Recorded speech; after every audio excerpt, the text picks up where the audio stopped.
Corona ने फिर बढ़ने पर अलर्ट जारी कर दिया गया। कई राज्यों में तेजी से पैर फैला रहा है कोरोना। यूपी में पिछले 24 घंटे में 260 नए केस मिले हैं। एयरपोर्ट पर बिना मास्क के प्रवेश वर्जित। गाजियाबाद, नोएडा में धारा 144 लागू। मुख्य सचिव ने सभी सीएमओ को निर्देश जारी कर दिया है। बढ़ते संक्रमण को लेकर जारी किया निर्देश। बाहर से आने वाले लोगों के जांच जरूरी। तो बड़ी जानकारी, जहां पर लगातार कोरोना अपना पैर पसार रहा है। कई राज्यों में तेजी से पैर फैला रहा है कोरोना। बता दें, यूपी में पिछले 24 घंटे में 260 नए केस सामने आए हैं। गाजियाबाद, नोएडा में धारा 144 लागू कर दिया गया है और मुख्य सचिव ने सभी सीएमओ को निर्देश जारी कर दिया है। जो लोग बाहर से आ रहे, दूसरे राज्यों से आ रहे, उनका टेस्ट अनिवार्य होगा। खास करके एयरपोर्ट और रेलवे स्टेशन में इनकी जांच कराना अनिवार्य होगा। बता दें, एयरपोर्ट में एंटीजन टेस्ट अनिवार्य होगा। लोगों का पहले एंटीजन टेस्ट कराया जाएगा और लक्षण मिलने पर आरटी-पीसीआर टेस्ट कराया जाएगा। यूपी में पिछले 24 घंटे में 260 नए केस मिले। गाजियाबाद और नोएडा में इसके मद्देनजर धारा 144 लागू कर दिया गया है। बता दें, आने वाले समय में होली का त्योहार है। ऐसे में कई राज्यों से लोग यूपी लौटेंगे। चाहे बात कर ले महाराष्ट्र की, दिल्ली से, कई अन्य राज्यों से यूपी प्रदेश में लोग अपने घर लौट रहे हैं। त्योहारों का सीजन है और ऐसे में कोरोना को लेकर हमें ज्यादा सतर्कता बरतनी चाहिए। और इसी बीच ये आदेश जारी कर दिया गया है, जहां पर यूपी में 24 घंटे में 260 नए केस मिले हैं। गाजियाबाद, नोएडा में इसके मद्देनजर 144 लागू भी कर दिया गया है। तो सरकार कोरोना को लेकर सतर्क है, जहां पर सख्ती से कार्रवाई भी सरकार कर रही है। और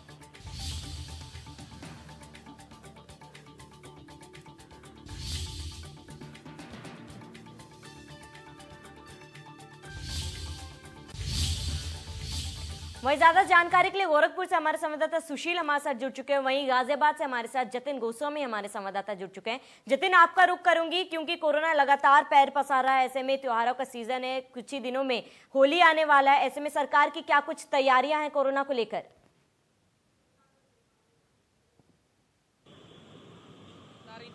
नोएडा और गाजियाबाद में धारा 144 लागू की गई है, तो जाहिर है ये भी एक एहतियात बहुत बड़ा है। क्योंकि देखिए, महाराष्ट्र में जिस तरह से मामले बढ़े हैं और उसके बाद कई अन्य राज्यों में भी कोरोना ने तेजी से फिर से पैर पसारना शुरू किया है, तो ऐसे में चिंता जो है वो जाहिर तौर पर बढ़ जाती है। और इसी के मद्देनजर गाजियाबाद के जिलाधिकारी ने धारा 144 लगा दी है। अब देखिए, जो लोग मास्क नहीं लगाते हैं वो जाहिर है बड़ा खतरा बन रहे हैं, तो ऐसे में उनको लेकर फिर से सख्त दिशा निर्देश दिए गए हैं कि मास्क जो है वो पूरी तरह से लोग लगाकर रखें। और साथ ही साथ जो धार्मिक कार्यक्रम है या दूसरे समारोह हैं, उनको लेकर भी दिशा निर्देश फिर से जारी कर दिए गए हैं। 10 मई तक की जो गाइडलाइंस है वो बढ़ा दी गई है। इसके साथ साथ धारा 144 की जो मियाद है वो 10 मई तक बढ़ा दी गई है। अब क्योंकि गाजियाबाद एक लिहाज से और महत्वपूर्ण हो जाता है, चिंता बढ़ा देता है, क्योंकि यहाँ पर जो किसान आंदोलन है वो भी लगातार चल रहा है बॉर्डर पर। तो कुल मिलाकर स्थिति को चारों तरफ से भांपते हुए धारा 144 की जरूरत समझी गई। वहीं अगर रेलवे स्टेशन की बात करते हैं तो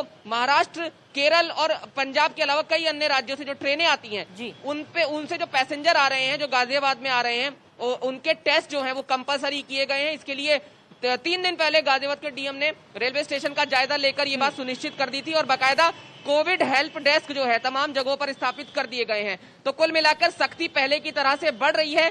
अब लोगों को ये समझना है कि वो जो गाइडलाइन को फॉलो नहीं कर रहे थे वो किस हद तक करते हैं, क्योंकि अगर नहीं करेंगे तो नुकसान भी निश्चित तौर पर उनके लिए तो होगा, लेकिन आम लोगों और दूसरे लोगों के लिए भी होगा। जी बिल्कुल जतिन, हमारे साथी सुशील भी गोरखपुर से जुड़े हैं। सुशील, गोरखपुर में फिलहाल कोरोना को लेकर क्या कुछ स्थिति है? प्रशासन क्या कुछ कार्रवाई कर रही है कोरोना को लेकर?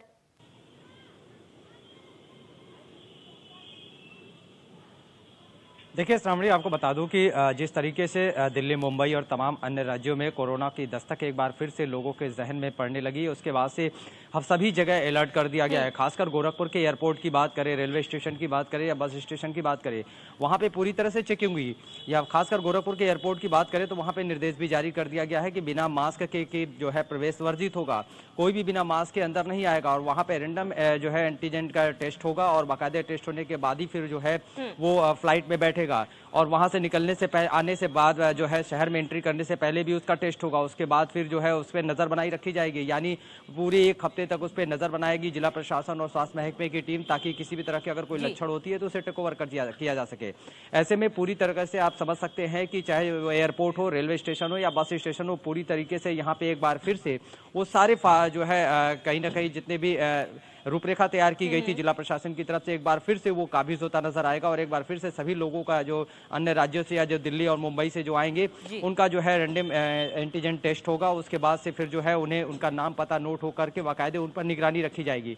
तो कह सकते हैं क्योंकि चुनाव भी नजदीक है और ऐसे में होली का त्यौहार भी नजदीक है, इन त्यौहार और चुनाव में कोई खलल न पड़े और कोरोना के दस्तक को लेकर के जिला प्रशासन पूरी तरह से अलर्ट है और पूरी तरीके से कोई भी प्रशासन तो लगातार कोशिश कर ही रही है, लेकिन कहीं ना कहीं हम लोगों को भी ये नहीं भूलना चाहिए कि कोरोना का खतरा अभी भी नहीं टला है। हमें सोशल डिस्टेंसिंग और मास्क पहनना अभी भी जरूरी है। आप दोनों का हमारे साथ जुड़ने के लिए बहुत बहुत शुक्रिया।